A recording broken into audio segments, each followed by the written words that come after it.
جمعية الدعوة والإرشاد وتوعية الجاليات بمحافظة بدر.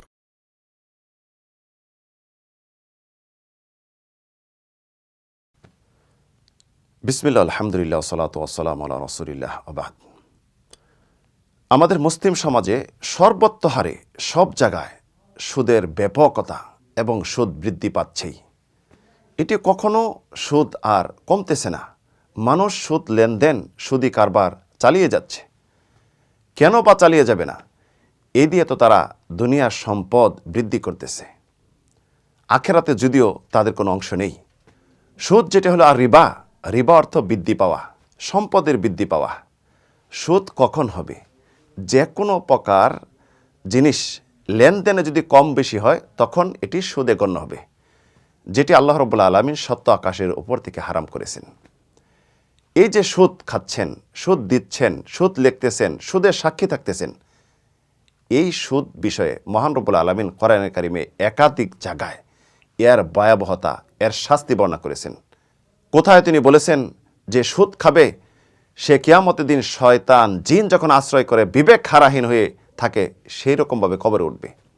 এমনকি বলেছেন যে সুদ খাচ্ছে, সুদ দিচ্ছে, সুদ লেনদেন করতেছে, তারা যদি এই থেকে বিরত না থাকে, তারা যেন আল্লাহ এবং রাসূলের বিরুদ্ধে যুদ্ধের জন্য প্রস্তুত হয়ে যায়, অর্থাৎ আল্লাহ রাসূলের বিরুদ্ধে যুদ্ধ ঘোষণা করা।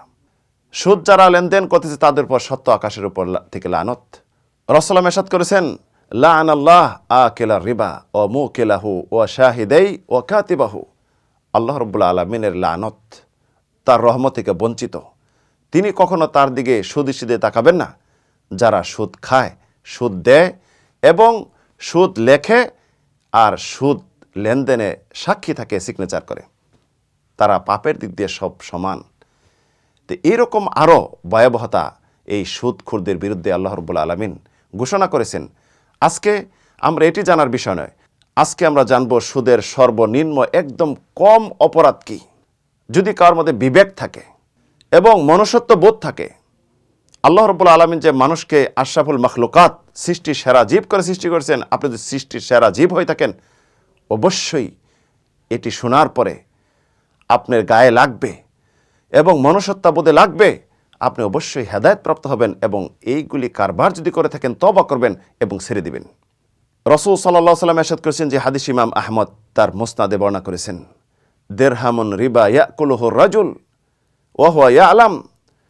যদি কোনো একটি মুদ্রা, একটি দেরহাম কোনো ব্যক্তি জেনে শুনে সুদ খাইল, আশাদ্দু মিন সিত্তাতা ওয়া সালাসিনা জানিয়া, সে যেন 36টির সাথে জিনা করলো, অর্থাৎ 36 বার জিনা, 36টি রমণীর সাথে জিনা করলে যে পাপ, এর থেকে আরো ভয়াবহতা, নাউযুবিল্লাহ। জিনা যেটি হলো সবচেয়ে বড় কবিরা গুনাহের মধ্যে একটি কবিরা গুনাহ। পৃথিবীতে এর শাস্তি নির্ধারণ করা রয়েছে, পৃথিবীতে এর শাস্তি প্রয়োগ করা কথা রয়েছে এবং মৃত্যুর পরেই কবরে যার শাস্তি শুরু হয়ে যাবে। আরও অবাকের বিষয়, সুদের সর্বনিম্ন আরো কি পাপ জানেন? রাসূল ইরশাদ করেছেন, আর রিবা সাবউনা হুবান আইসারুহা আইয়ানকিহা রাজুলু উম্মাহু। সুদের 70 প্রকার গুনাহ রয়েছে। সর্বনিম্ন একদম সবচেয়ে কম গুনাহ হলো মায়ের সাথে জিনা ব্যভিচার লিপ্ত হওয়া, নাউযুবিল্লাহ। এটি কোনো পশুও করে না। যদি আপনাদের বিবেক থাকে, মনুষ্যত্ববোধ থাকে, মুসলিম হয়ে থাকেন, আজ থেকে তওবা করুন, আজ থেকে এটা পরিত্যাগ করুন, পরিহার করুন। যদি পরিহার করুন তাহলে হতে পারে আপনি ক্ষমা পাবেন। আল্লাহ রাব্বুল আলামিন ইরশাদ করেছেন, ফামান জাআহু মাউইদাতুম মির রাব্বিহি ফান্তাহা ফালাহু মা সালাফ।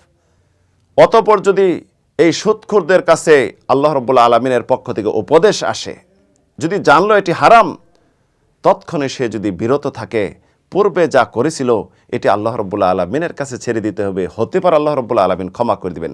ওমান আদা, যদি জানার পরও, হারাম জানার পরও, পাপ জানার পরও আবার যদি কেউ সুদ খায়, ফাউলাইকা আসহাবুন নার, তারা হলো জাহান্নামের অধিবাসী, হুম ফিহা খালিদুন, তারা চিরস্থায়ী জাহান্নামে বসবাস করবে, নাউযুবিল্লাহ।